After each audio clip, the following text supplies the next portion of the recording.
Morning बच्चों। हम लोग संबंध और फलन के विषय में अध्ययन कर रहे हैं, जिसमें एक्सरसाइज हम 1.2 को सॉल्व कर रहे हैं। इसके कुछ प्रश्नों को हम लोगों ने पिछले वीडियो में सॉल्व कर लिया है। आज हम आगे क्वेश्चन देखेंगे। Question number 6। तो क्वेश्चन नंबर 6 में आपको दिया हुआ है कि मान लीजिए कि A = 1 2 3 और B दिया है 4 5 6 7 तथा F में यह रिलेशन है। तो हमें यह सिद्ध करना है कि यह दिया गया फलन एकाकी फलन है या नहीं। तो इसको हम लोग दो सेट आपको दिया हुआ है। एक सेट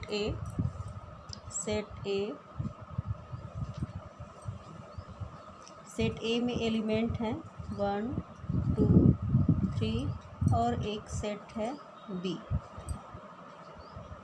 और बी में एलिमेंट हैं 4 5 6 7 और यह फंक्शन यफ आपको दिया हुआ है यफ 1 4 2 5 3 6। तो 1 का 4 के साथ, 2 का 5 के साथ, 3 का 6 के साथ। तो यह जो हम लोगों ने फिगर ड्रा किया, आरेख खींचा, इससे हमें यह दिख रहा है कि समुच्चय ए के एक अवयव का केवल एक ही संबंध है और समुच्चय बी का। तो इस तरह से हम लोगों ने इसको मिलाया तो देखा कि समुच्चय ए के एक अवयव का केवल एक ही प्रतिबिंब बन रहा है। तो यह फिगर को देखते हुए, जो आरेख हमने खींचा उसको देखते हुए हम यह कह सकते हैं या सिद्ध कर सकते हैं कि दिया गया जो फलन है वह एकाकी फलन है। तो इस तरह से आप ड्रा कर लेंगे और खुद ही भी इसकी डिफिनीशन आपको पता है पहले से ही, तो उससे हम टैली कराएंगे। तो हम कह देंगे कि अतः फंक्शन, यह लिख देंगे अतः फलन यह अगर x है तो यह एकाकी फलन।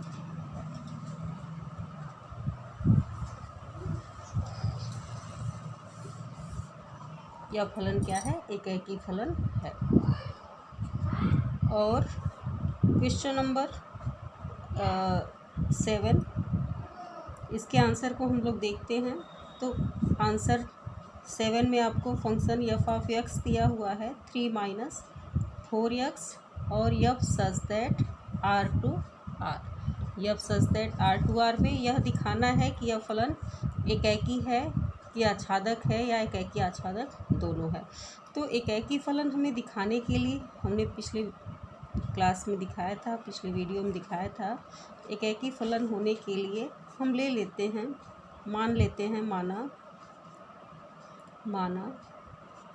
x1 x2 बिलोंग करता है रियल नंबर, जो इसका प्रांत होगा उसमें हम ले लेते हैं।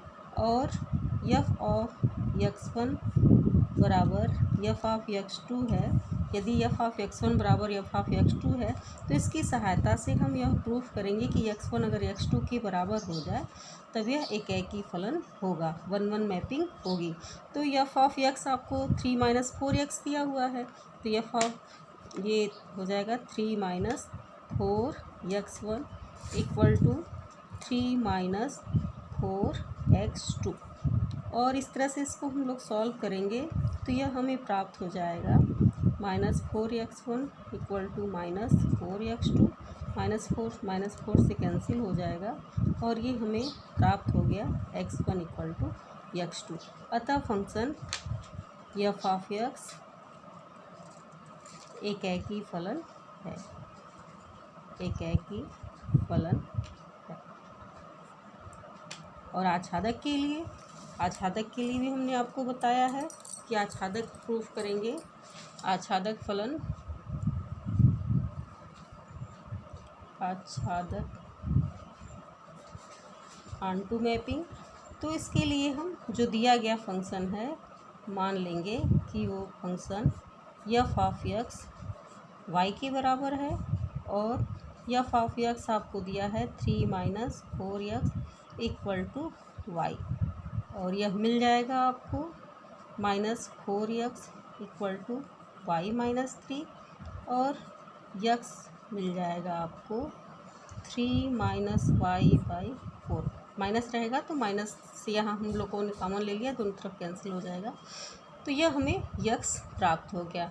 तो जो यक्स की वैल्यू है, अब यह जो वाई है, वाई कहाँ बिलोंग कर रहा है, रियल नंबर में, R2R में है। तो अगर हम कोई भी अगर हम रियल नंबर लेते हैं, 3 में से उस रियल नंबर को, वास्तविक संख्या को घटा करके 4 से भाग देंगे तो यह हमें एक वास्तविक संख्या ही प्राप्त होगी। हम चाहे तो चेक कर लें, कोई भी नंबर रख लें, 1 2 3, 1/2 3 4 कुछ भी रखें, तो यह हमें सॉल्व करने पर क्या मिलेगा, एक वास्तविक संख्या ही प्राप्त होगी। तो इस तरह से कहेंगे कि जो दिया गया फंक्शन है, अतः फंक्शन f(x) आच्छादक फलन है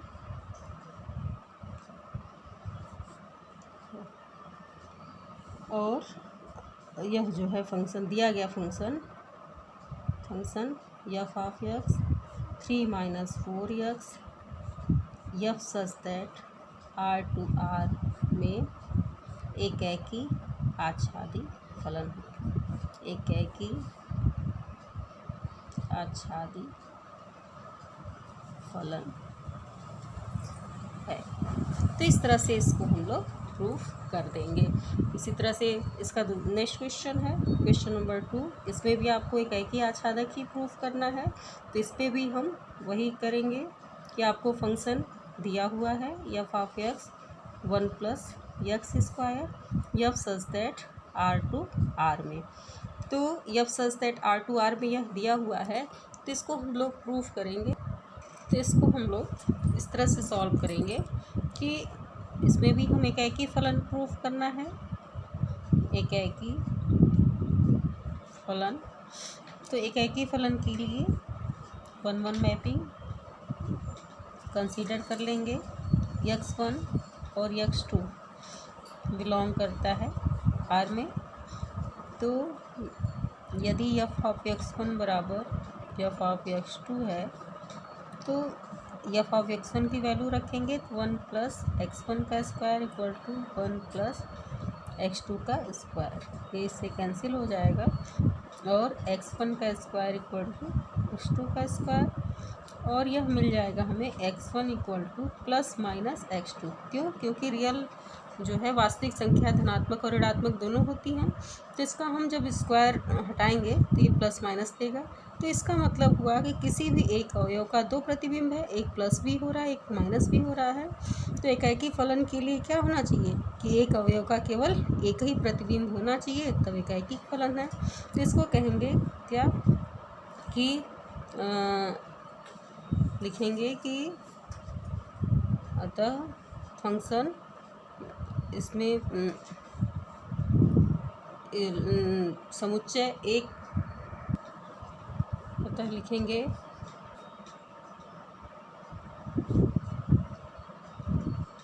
प्रांत के एक अवयव का 2 प्रतिबिंब बनता है।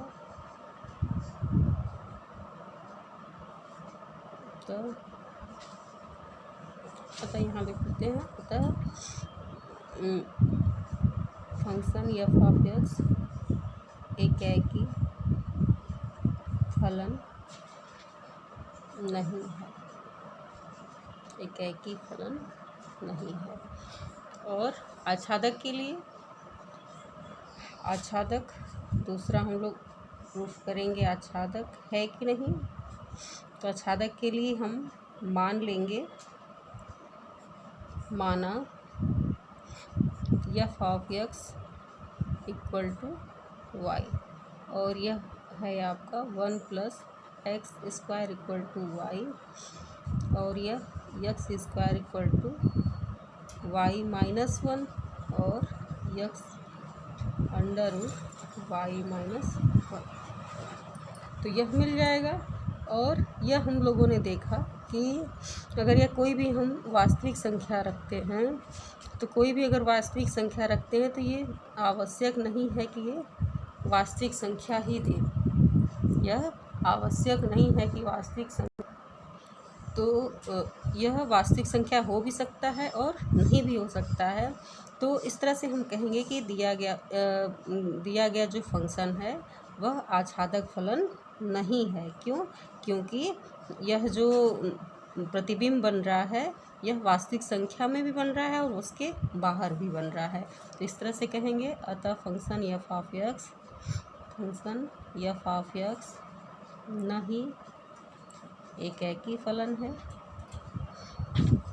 एकेकी फलन है और ना ही अच्छा।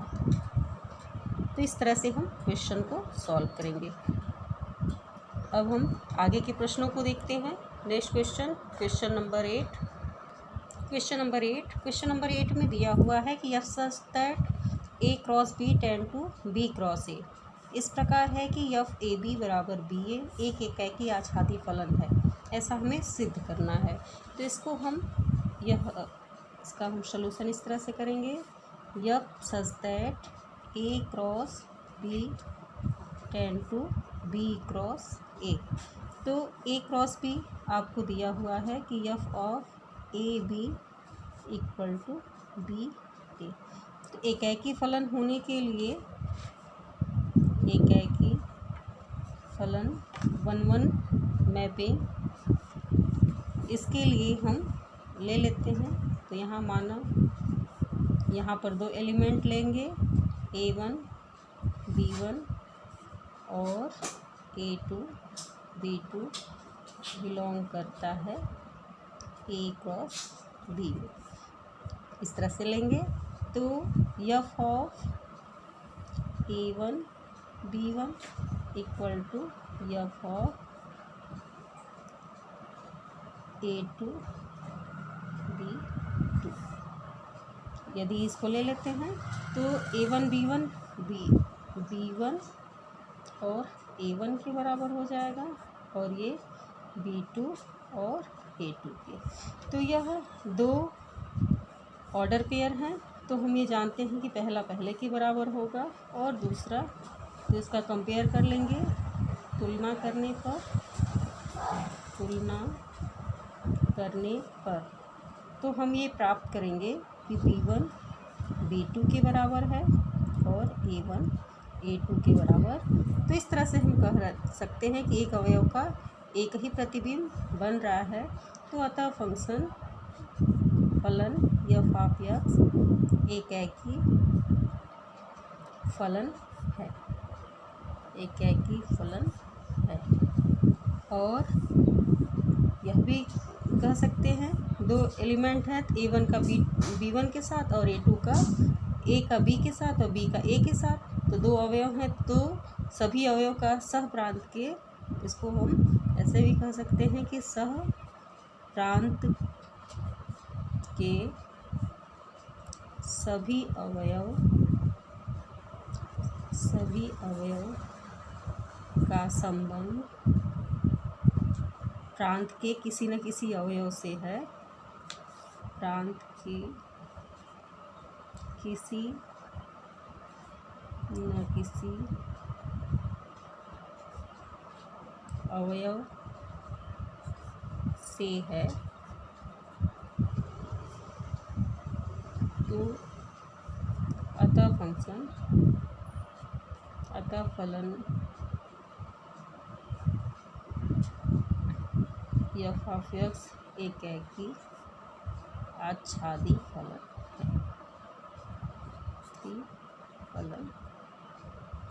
है। तो इस तरह से इसको हम प्रूफ कर देंगे। नेक्स्ट क्वेश्चन 9, एनसीईआरटी का क्वेश्चन नंबर 9 दिया हुआ है। f such that n to n के लिए यह दिया हुआ है और fn आपको दिया है कि n + 1/2 यदि n विषम है और n/2 यदि n सम है। तो दिखाना है कि क्या यह जो फंक्शन है वो एकेकी आच्छादी है या नहीं है। तो यह जो फंक्शन आपको दिया है f such that n to n के लिए दिया है कि जो n है वो प्राकृतिक संख्या है। तो अगर हम फंक्शन n यदि ऑड लेते हैं ऑड विषम लेते हैं तो विषम का मतलब कुछ भी 1, 3, 5 इस तरह से लेते हैं तो इसकी वैल्यू क्या आएगी, Fn की वैल्यू आ जाएगी 1 रखेंगे तो 1 + 1/2 इसकी वैल्यू 1, 3 रखेंगे तो 3 + 1/2 और ये 2, और 4 रखेंगे 5 रखेंगे तो 5 + 1/2 और इसकी वैल्यू 3। और जब n सम का मतलब कुछ भी 2, 4, 6 कुछ भी ले लेते हैं, यहाँ 3 लिए तो इसमें भी ले लेते हैं, तो Fn आपको दिया है n/2, तो n/2 जब हम रखेंगे तो n बराबर जब 2 रखेंगे तो F2 आपको मिल जाएगा 2/2 = 1, F4 4/2 = 2, F6 तो 6/2 3। तो इसमें हम जब इसका विषम रख रहे हैं 1 रख रहे हैं तब भी इसका प्रतिबिंब 1 ही मिल रहा है, 3 रख रहे हैं तो 2 मिल रहा है, 5 रख रहे हैं तो 3 मिल रहा है, और 2, 4, 6 रखने पर भी वही मिल रहा है। इसका मतलब कि इसका जब हम आरेख खींचेंगे तो यह भी आपकी प्राकृतिक संख्या है, यह भी है, और यह रिलेशन इस तरह से है, जुड़ा हुआ है 3, 4, 5, इधर भी 1, 2, 3, 4, 5 इस तरह से हम लोग ले लेते हैं। जब ये n विषम है तो इसका प्रतिबिंब कहाँ बन रहा है, 1 का 1 पे ही बन रहा है, और 2 का 2 सम है तो 2 का प्रतिबिंब भी 1 ही बना, 2 का प्रतिबिंब भी 1 ही बना। 3 लेंगे तो 3 का प्रतिबिंब 2, 4 लेंगे तो इसका भी प्रतिबिंब 2, 5 लेंगे तो प्रतिबिंब 3, और 6 लेंगे भी तो 3। तो इस तरह से आरेख में हम यह देख रहे हैं कि किसी भी कोई भी एक ये 2 अवयव का एक ही प्रतिबिंब बन रहा है, तो हम इसमें कहेंगे कि दिया गया फंक्शन, अतः लिखेंगे कि प्रांत के एक से अधिक अवयव का एक ही प्रतिबिंब है,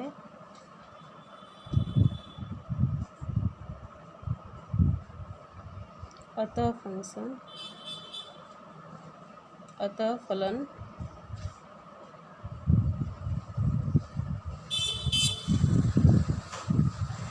एकाकी फलन नहीं है, एकाकी फलन नहीं है। और आच्छादक के लिए क्या हम लिखेंगे, आच्छादक तो है ही, क्यों, क्योंकि इसमें जो हमारा सहप्रांत है इसके सभी अवयव का प्रतिबिंब बन रहा है। आगे हम अगर 7 लेते हैं तो 7 और 8 लेंगे तो 4 बनेगा, इस तरह से इनफाइनाइट तक चले जाएंगे तो सबका कोई ना कोई अवयव प्राप्त होगा।